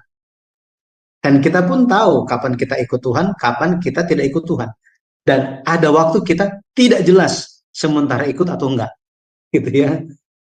Seperti itu. Nah, ada pengalaman-pengalaman dengan Tuhan, ya, pengalaman-pengalaman dengan Tuhan. Tetapi di dalam perjalanan iman itu, seperti apa suasana hati kita, seperti apa kasih Yesus, hati Bapa untuk umatnya seperti apa, semuanya dijelaskan dengan detail di masing-masing tempat perkemahan itu. Ya, masing-masing tempat perkemahan itu. Jadi kita sementara mengambil maknanya bagi kita. Ya, maknanya bagi kita. Tetapi satu hal kita perlu ingat, bahwa sama seperti Allah yang memimpin perkemahan mereka, demikian juga Allah di dalam sejarah itu memimpin setiap generasi, setiap tokoh yang beriman, sampai Yesus yang merupakan puncak dari perjalanan mereka itu tiba, ya, menjadi manusia. Sehingga kita bisa lihat Yesus itu pada akhirnya menjadi pengait terakhir. Nah, sini ada ini saudara atau saudari Ritma Horton gitu ya. Ritma gitu ya. Mengenai ritma, menjadi arti ritma itu adalah tertambat, ya, tertambat atau terikat. Jadi daripada itu terikat kepada dunia, lebih baik kita, Allah ingin kita itu terikat, tertambat hati kita kepada Allah dan kehendaknya. Sehingga ketika kita tertambat hati kita terkait gitu ya, kalau kapal laut itu kan ada tali yang diikat di pelabuhannya kan, betul ya? Ini menambatkan, mengikatkan ritma, ya, ritma. Pada akhirnya kita bisa menjadi generasi yang ke-42 itu, yang menjadi milik Kristus. Saya sarankan Ibu untuk memiliki dan membaca buku itu dan bercermin, ya, bercermin. Saya pun melakukan hal itu. Bercermin artinya melihat, oh ya, saya sementara di perkemahan ini, saya di perkemahan ini, saya di perkemahan mana, ya. Demikian, Ibu. Iya, iya. Terima kasih Pak Yudi untuk penjelasannya. Tuhan berkati. Tuhan memberkati. Wow. Sekarang kita memberikan kesempatan kepada Pak Edi. Silakan Pak Edi. Di-unmute Pak. Ya, silakan Pak. Ya, shalom. Terima kasih atas kesempatan yang diberikan. Ini sebetulnya pertanyaannya sudah dijawab tadi, yang mengenai nama-nama kota dan maknanya. Mungkin kalau yang pemaknaan itu apakah dari segi bahasa itu kan bahasa Ibrani ya, kita perjanjian lama. Itu apakah penafsiran dari istilahnya etimologi gitu. Nama kotanya itu kan dari huruf-huruf Ibrani, itu apakah maknanya diambil dari sana gitu? Karena huruf Ibrani kan setiap konsonan atau setiap huruf itu punya makna tertentu gitu. Ya, terima kasih. Baik, Bapak Pak Edi. Mungkin saya kasih contoh bukunya saja gitu ya. Jadi nanti kita bisa lihat contoh bagaimana Pendeta Abraham Pak menjelaskan nama-nama tempat ini, arti-arti nama tempat ini. Kemudian beliau juga menjelaskan menjelaskan itu sampai bagi kita itu seperti apa, ya, seperti apa. Ini sebentar, saya akan buka dulu.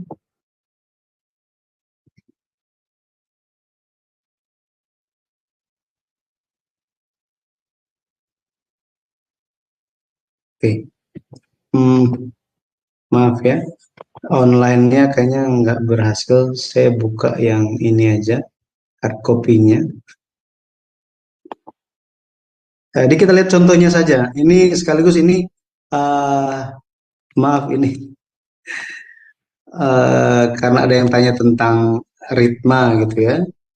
Ritma, ada yang namanya juga ritma gitu.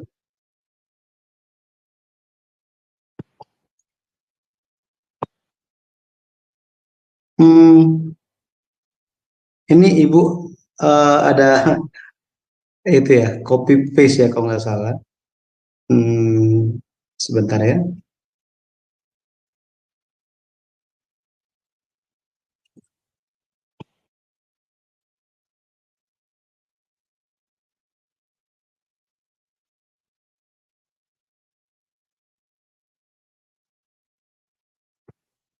Saya share dulu. Baik. Ini udah ke-42 sebelum. Baik. Jadi cara atau metode yang dilakukan oleh Pendeta Abraham Park, jadi yang pertama itu melihat arti katanya, gitu ya, arti kata tersebut. Orang rabi Yahudi ketika mereka membaca hukum Taurat itu, mereka membacanya di saat yang sama mereka harus menafsirkannya juga, ya, menafsirkannya. Tetapi mereka menafsirkannya itu dengan melihat referensi penggunaan kata tersebut atau makna kata tersebut di bagian Alkitab yang lain, gitu ya, bagian Alkitab yang lain. Misalnya kita lihat di sini ritma. Mohon izin ya, saya gunakan namanya. Ritma itu, ya, ritma itu akar katanya itu ratam, artinya mengikat, menambatkan atau menempel. Ini arti katanya. Kemudian ada lokasinya itu, ya, ada lokasinya, dan dilihat tentang peristiwa yang terjadi di situ, ya, terjadi di situ, dan di sini menunjuk kepada orang Israel secara konteksnya gitu ya. Orang Israel di ritma, hati mereka itu tertambat kepada ketidakpercayaan, tertambat kepada ketidakpercayaan, ya. Makanya diberikan nasihat atau apa? Diberikan nasihat. Ketidakpercayaan telah mengikat dan menawan umat Israel di padang gurun ketika mereka harus masuk ke Kanaan. Nah, seandainya, nah di sini nih, seandainya umat Israel langsung masuk ke Kanaan, Allah akan maju di depan mereka untuk membinasakan semua musuh mereka. Celakanya mereka tidak percaya kepada Allah sampai akhir, dan karena ketidakpercayaan mereka tidak dapat menginjakan kaki di tanah yang baik yang telah dijanjikan kepada nenek moyang mereka, serta mereka harus kembali ke padang gurun. Jadi ritma pada akhirnya mengajarkan kita tidak boleh tertambat kepada ketidakpercayaan, melainkan harus tertambat kepada iman kepada Yesus Kristus. Seperti ini, Bapak. Ya, seperti inilah metode yang dilakukan oleh Pendeta Abraham IV, dan mungkin ini hanya satu contoh. Nanti kalau sudah memiliki bukunya, nanti akan terbiasa itu. Lihat bahasa aslinya, terus makna katanya, penggunaannya di mana. Sama ketika membaca di buku yang pertama tentang silsilah di Kitab Kejadian, itu setiap tokoh itu ada arti namanya, kemudian bagaimana mengenai arti nama tersebut di bagian Alkitab yang lain tuh bicaranya seperti apa. Nah, begitu Pak. Semoga bisa mendapatkan bukunya Pak Edi dan membacanya. Iya, Bapak Ibu, saya mau memperlihatkan sesuatu. Mungkin Bapak Ibu bisa melihat website kami ya. Ini websitenya adalah Yayasan Damai Sejahtera Utama. Bapak Ibu bisa klik aja sejarahpenebusan.com ya. Sejarahpenebusan.com, di sana nanti Bapak Ibu akan mendapatkan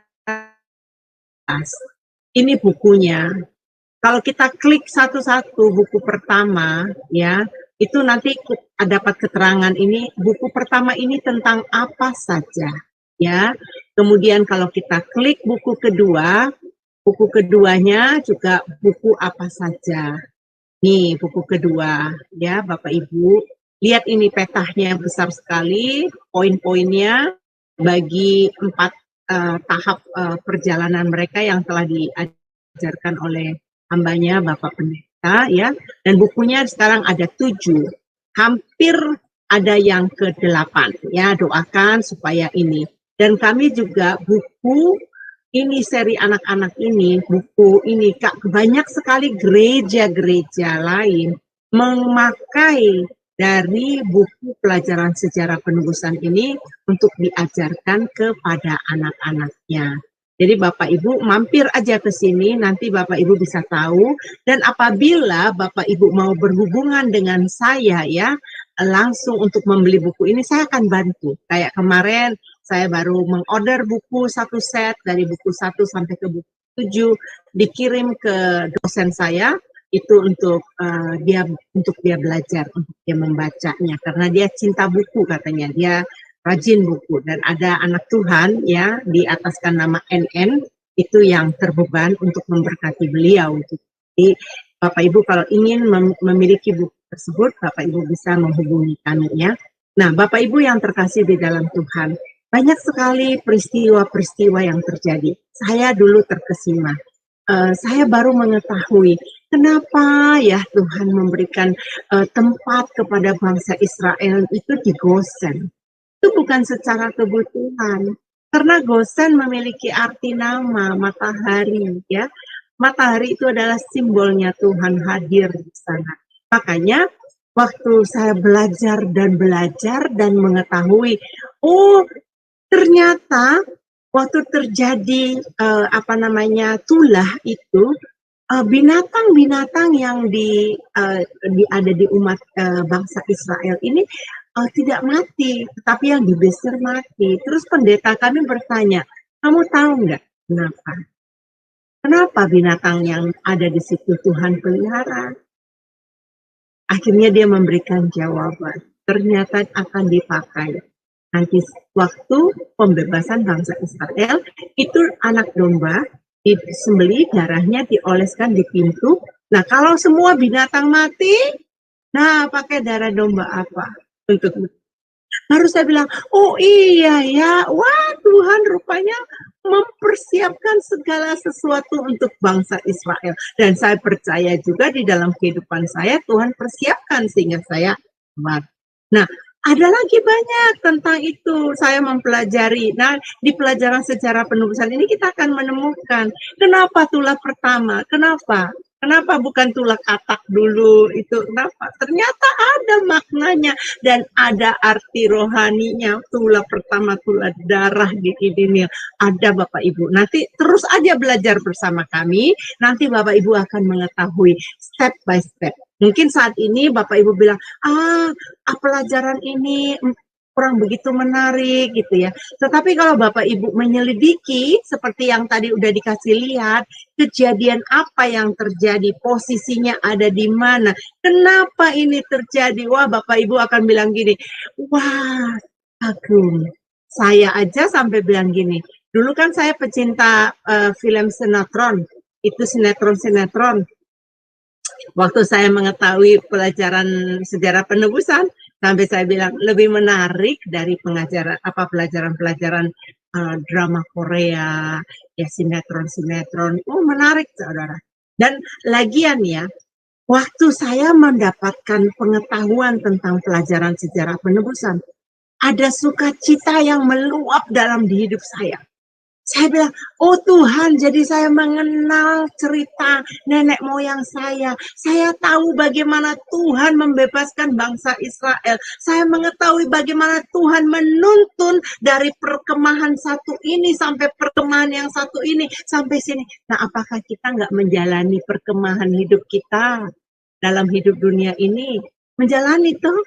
Nah, ayo teman-teman, mari terus belajar tentang sejarah penebusan. Dulu, waktu saya mengantar pengajaran ini di Jerman, sekali, pertama mungkin mereka mengatakan, aduh ini apa ya, pengajaran apa ini. Sekarang mereka ibu-ibu yang belajar di sana, mereka bilang, aduh bersyukur belajar sejarah penebusan. Kita semakin tahu isi Alkitab. Jadi dengan belajar sejarah penebusan, Anda seperti menyelam di dalam air yang Anda akan melihat isi Alkitab itu. Nah, kalau kita baca sendiri mungkin kita nggak paham. Tetapi kalau kita dibantu oleh pengajaran dari sudut pandang sejarah penebusan, itu kita akan mengerti, oh rupanya isi Alkitabnya ini.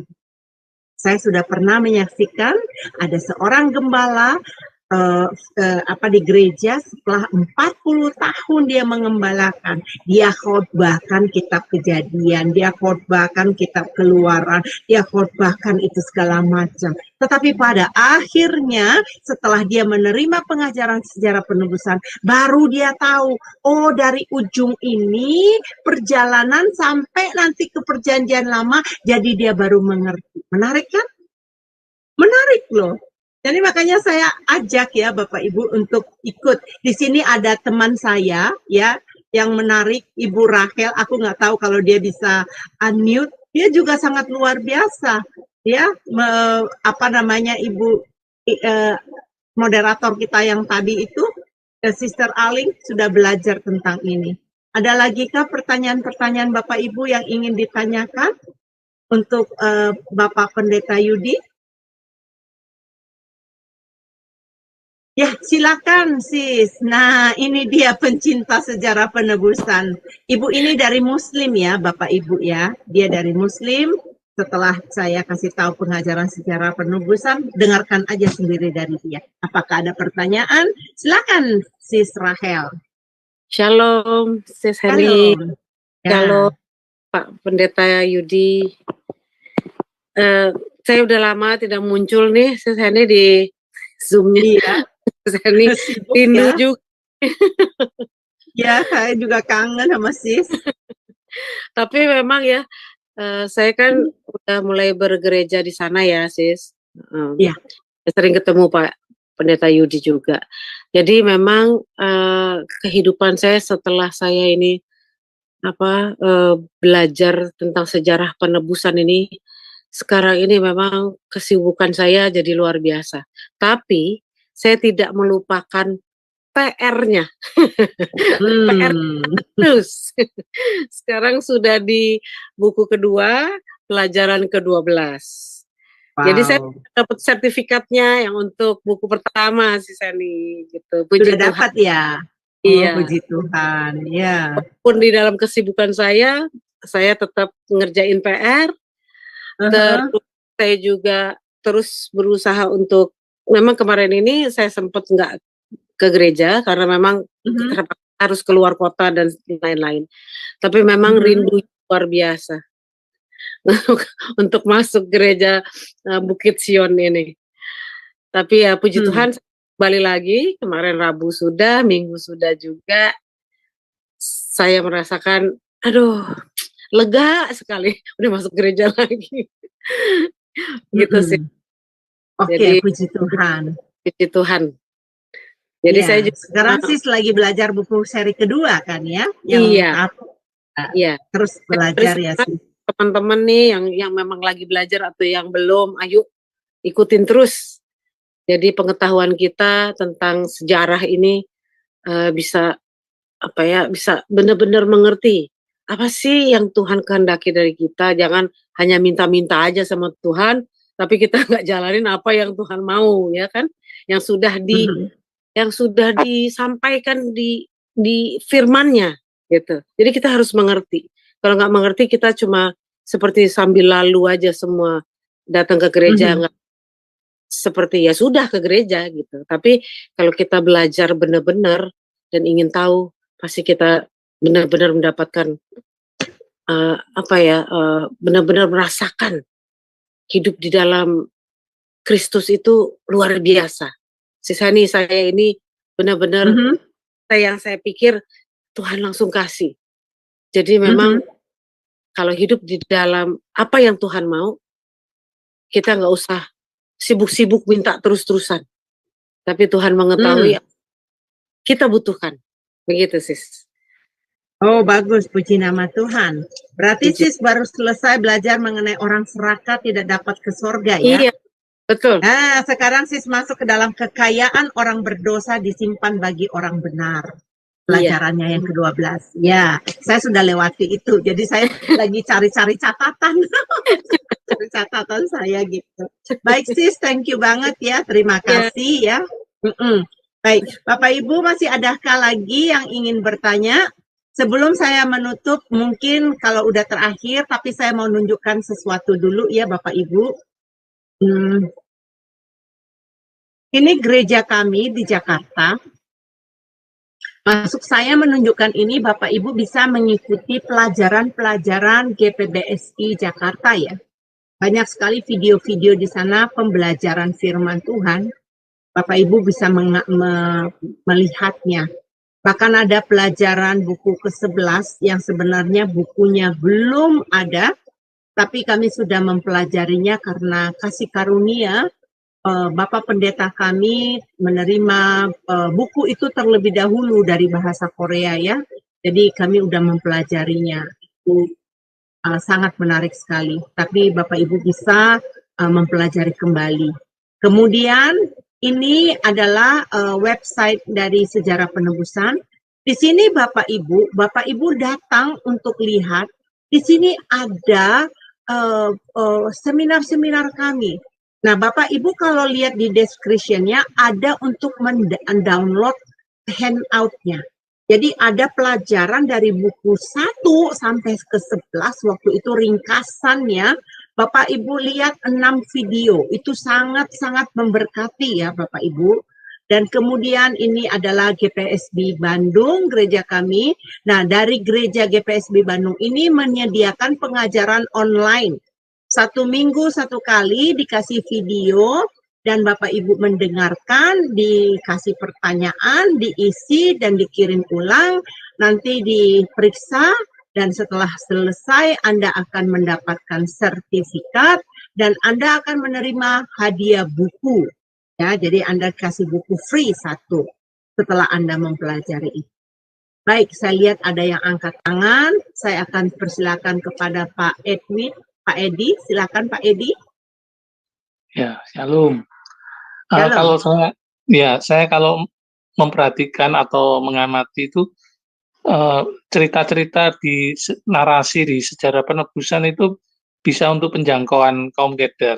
Mungkin kalau boleh ada kawan-kawan yang ada pengalaman bagaimana bisa mengenal Tuhan Yesus melalui narasi atau menceritakan, ini kan bagian dari Torah, kitab di mana kitab Torah itu kan ada Torah, Sabur, Injil itu kan diakui juga sama kaum keder yang dia yang mau belajar gitu ya.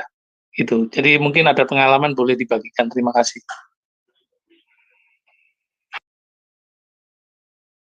Ya, kalau saya pribadi ya ini otomatis ini suku Kedar ini, Ibu Rahel tadi itu. Tadinya dia dari Muslim dan tapi dia sudah menerima Tuhan Yesus dalam beberapa tahun, baru dia menemukan pelajaran sejarah penebusan. Nah, dari beberapa yang saya tahu dulu kesaksian, mereka mendapatkan video rekaman dari Bambang Norsena. Karena di Al-Quran mereka kan tidak ada sejarah cerita tentang Adam yang komplit seperti di Alkitab kita. Jadi waktu video itu diberikan oleh Pak Bambang Norsena mengenai pelajarilah buku sejarah penebusan karena tahun-tahunnya secara akurat. Jadi orang Muslim ini sangat tertarik, ingin tahu apa sih isi Alkitabnya, ya. Kemudian dia mempelajari dan dia akhirnya mengenal Tuhan. Namanya tidak bisa saya sebutkan karena sampai saat ini dia orang penting di sana. Bahkan dia suka memimpin ibadah-ibadah mereka, ya. Jadi ya dia tergolong orang yang ada pangkatnya di sana. Jadi saya tidak bisa menyebutkan. Nah, melalui pengajaran sejarah penebusan, menurut beliau, dia memahami isi Alkitab.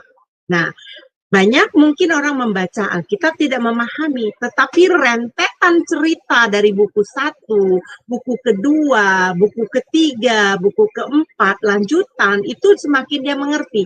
Tapi pada saat itu dia hanya buku baca 1. Buku 1 dia beli kalau nggak salah di Tokopedia katanya. Apa Tokopedia? Di Indonesia ada Tokopedia ya. Saya di Amerika lama jadi saya kurang tahu Indonesia, tapi namanya Tokopedia. Nah, saya bilang beli dari DSU tapi ya sama aja lah ya. Kalau saya kan dari yayasan saya, jadi bisa belinya harganya harga yayasan kan, harga dari buku. Itu Pak Edi. Ada lagi ininya Pak Edi. Silakan Pak Edi. Ya, cukup jelas ya. Terima kasih pencerahannya. Ya, sama-sama. Baik. Ya, jadi Bapak Pendeta Yudi akan berangkat ke Malang minggu depan. Jadi minggu depan kita akan absen selama seminggu itu karena perjalanannya untuk membawa keluarganya untuk pergi ke Malang. Jadi minggu depan Bapak Ibu kita libur ya, karena Bapak Pendeta Yudi akan menjadi gembala sidang di Malang.